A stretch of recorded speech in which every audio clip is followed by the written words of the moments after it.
I'll be heading down the Burnt Bridge Pond Trail toward Brandy Brook Flow. This is also called the Brandy Brook Trailhead on some maps. Heading toward campsite 6B, I think this is. 2 campsites here at the north end of Brandy Brook Flow. The trail into the site, short, fairly level. It's a little over 3 miles to the Burnt Bridge Pond trailhead from here. It's an easy hike. There isn't a big elevation change. There aren't any steep sections on that trail. Not many rocky sections at all. It's wide, it's relatively flat, it's well drained. There are only a couple wet spots you have to work through. Very nice trail for an easy in and out hike. Somebody set up a log across 2 other logs for a little seat by the campfire. No picnic table or benches. Somebody left a bunch of aluminum foil and a couple Arnold Palmer cans in the fire pit. If you're at the fire ring looking out toward the creek, you're looking more or less southwest. So your sunset here will be basically through the trees in that direction. Your sunrise will be over your shoulder, again, if you're facing the creek. And if you're on that log that they have sitting up there, your back would be to the prevailing winds, which are going to come from the southwest. It's fairly open over the fire pit. You could look up and see the stars at night. So your view from the campsite isn't expansive. You're looking at woods and a little bit of the stream beyond here. You can't even really see the stream beyond the fire pit. You walk down to Brandy Brook.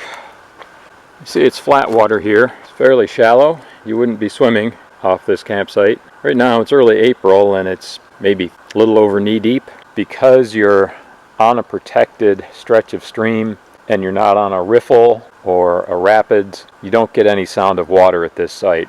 The bottom right here is pretty muddy and shallow near the shore. There are some stones you could stand on here near the shore. Probably get down here and avoid getting your feet wet or all covered with mud, but you'll have to pick your stones carefully. And I think it'll depend on how high the water is. There's some pretty moss on the ground here.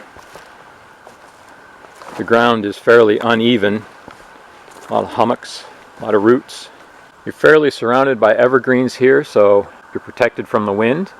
One area it looks like people set their tents. It's fairly small, maybe 10 feet by 10 feet.